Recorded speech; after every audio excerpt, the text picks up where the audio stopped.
Hello friends, good evening. நமக்கு இது கஷ்டமாக இருந்தாலும் இதை செஞ்சு தான் ஆகணும். இந்த பிஞ்சை நம்ம எடுத்துட போகிறோம்.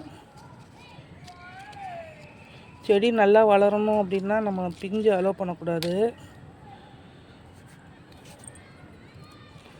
கொஞ்ச நாள் ஆகட்டும். ஒரு 6 மாதம் 7 மாதம் ஆனதுக்கப்புறம் நம்ம அதுக்கு பிறகு பிஞ்சு அலோவ் பண்ணிக்கலாம். எதுக்கு பிஞ்சோடு நம்ம வாங்குகிறோம் அப்படின்னா, அதுக்கப்புறம் நம்மக்கிட்ட வந்தாலும் காய்க்கும்ல அந்த ஒரு நம்பிக்கையில் பிஞ்சோடு வாங்குகிறோம். இதை ஒரு 4 பிஞ்சு இருந்தது, ஒன்று வரும்போதே விழுந்துடுச்சு. இப்போ இதையும் பிச்சாச்சு. இது எல்லாத்தையும் இதுக்கே உரமாக கொடுத்துருவோம்.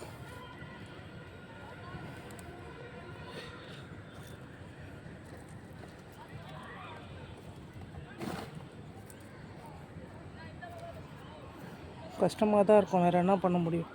இந்த நுனியில் கொஞ்சம் கட் பண்ணி விட்டுறணும், அப்போ தான் பிரான்ச்சஸ் வரும்.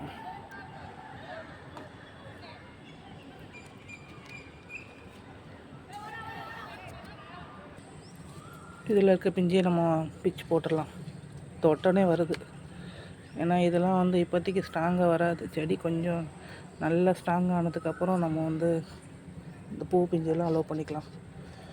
ஏற்கனவே இது 3 மரம் இருந்தது, கொய்யா மரம்.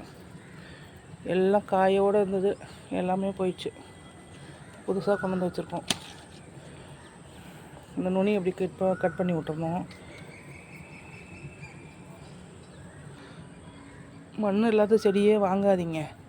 அது அவங்கக்கிட்ட இருக்கும்போது நல்லா ஃப்ரெஷ்ஷாக இருக்க மாதிரி இருக்குது. நம்மக்கிட்ட வந்துன்னு பாருங்கள், அப்படியே காஞ்சிடுச்சு. இது வருமானு சொல்ல முடியாது. வேஸ்ட்டு. இது 50 ரூபா வேஸ்ட் ஆகிடுச்சு. அவங்கக்கிட்ட நல்லா ஃப்ரெஷ்ஷாக இருக்குதே ஏன்னா ஒரு அடுக்கு மல்லி என்கிட்ட கிடையாதுன்னு வாங்கினேன். ரோஜா எல்லாம் நடவு பண்ணிட்டோம் பாருங்கள். ஒரு பெரிய பக்கெட் தான். இந்த கிரேப்ஸும் நடவு பண்ணியாச்சு. இங்கே ஒரு ரோஜா நடவு பண்ணியாக்கோம். இதெல்லாம் ஓரமாக வச்சுட்டோம், கொஞ்சம் நிழல் இருக்கட்டும் அப்படின்ட்டு.